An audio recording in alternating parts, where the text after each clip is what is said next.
Let's improve English. मेरी और निशा की बहुत कम बातें मिलती है। हमारी बहुत बातें मिलती हैं। जब आप कुछ ऐसा कहना चाहे कि मेरी बहुत बातें मिलती हैं उससे, या फिर उसमें और मुझ में बहुत बातें मिलती हैं, तो इसे इंग्लिश में कैसे कह सकते हैं? इसी तरह के कुछ confusing but useful Hindi sentences का इंग्लिश ट्रांसलेशन मैं आपको बताऊंगा। इस वीडियो को एंड तक ज़रूर देखना। आप कुछ ना कुछ इस वीडियो से ज़रूर सीखेंगे और अपने इंग्लिश को इम्प्रूव करेंगे। देखते हैं इन सेंटेंसेस के लिए हम क्या बोल सकते हैं। I have very little in common with Nisha. I have very little in common with Nisha. यानी कि निशा के साथ मेरी बहुत कम बातें मिलती हैं, यानी कि उसके कुछ और इंटरेस्ट्स हैं, मेरे कुछ और इंटरेस्ट्स हैं, वो कुछ और चाहती है, मैं कुछ और। So I have very little in common with Nisha. वैसे ही अगर हमें इसकी ऑपोजिट बात करनी है कि हमारी बहुत बातें मिलती है, तो इंग्लिश में कहेंगे we have a lot in common. We have a lot in common.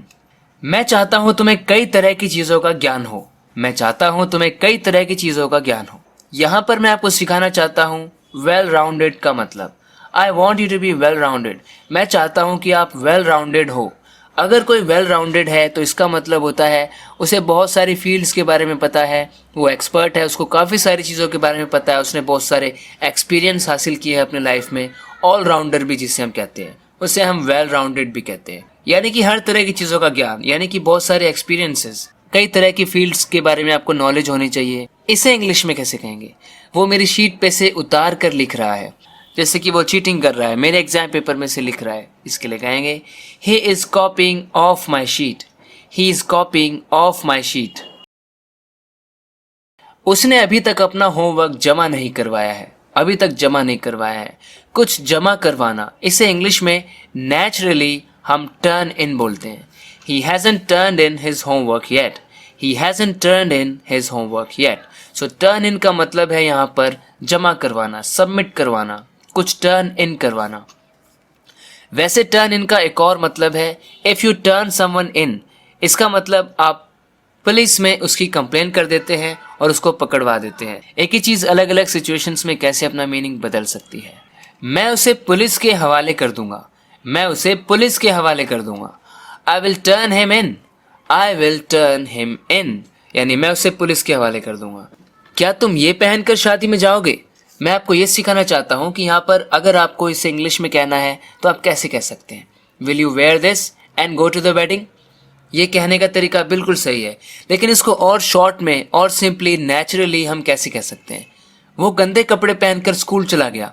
यानी इसमें दो एक्शन दिखाई दे रहे हैं। ऐसा करके उसने ऐसा किया, ऐसा करके वो स्कूल चला गया। यहाँ पर हम सिंपली इस केस में तो हम ऐसे बोल सकते हैं will you wear this to the wedding. Will you wear this to the wedding. तो हमें ऐसा कहने की ज़रूरत नहीं है will you wear this and then go to the wedding. ज़रूरत नहीं है, आप सिर्फ कहो will you wear this to the wedding. Will you wear this to the wedding. क्या ये पहनकर वेडिंग में जाओगे? He wore dirty clothes to school. He wore dirty clothes to school. Wore is the second form of wear, which means to put on a piece of clothing. तुम होते कौन हो मुझे धमकाने वाले? होते कौन हो तुम? वो होता कौन है मुझे रोकने वाला? कौन होता है वो मुझे रोकने वाला? इन सेंटेंसेस के लिए हम कैसे बोल सकते हैं? Who are you to scold me? Who are you to scold me? Who is he to stop me? Who is he to stop me? मेरी शर्ट पे सिलवटें पड़ी हुई हैं। यानी कि शर्ट खराब हो रखी है, उस पर सिलवटें पड़ी हैं, उसको आयनिंग की ज़रूरत है। इसके अलावा अगर हमें कहना हो मुझे इस पे से ये सिलवटें हटानी पड़ेंगी, तो इसे इंग्लिश में कैसे कह सकते हैं? हम कह सकते हैं my shirt is wrinkled. My shirt is wrinkled. My shirt is wrinkled. जी हाँ, इस रिंकल्ड का यूज़ आप क्लोथ्स के लिए भी कर सकते हैं। आपको शायद पहले ही पता होगा कि स्किन पर जो रिंकल्स आ जाते हैं, यानी कि स्किन यानी कि किसी का फेस रिंकल्ड हो जाता है। एक तो वो रिंकल्स है और दूसरा यहाँ पर क्लोथ्स में भी रिंकल्स आ जाते हैं। My shirt is wrinkled. मुझे इस पे से ये सिलवटें हटानी पड़ेंगी। I will have to get these wrinkles out of it. I will have to get these wrinkles out of it. यानी कि इस पे से मुझे इन wrinkles को बाहर निकालना पड़ेगा, हटाना पड़ेगा। That's it for this video. I hope that you have learned something from this video. If you have, don't forget to subscribe to this channel if you haven't already. So we're gonna talk in the next video lesson. Till then, take care and bye-bye.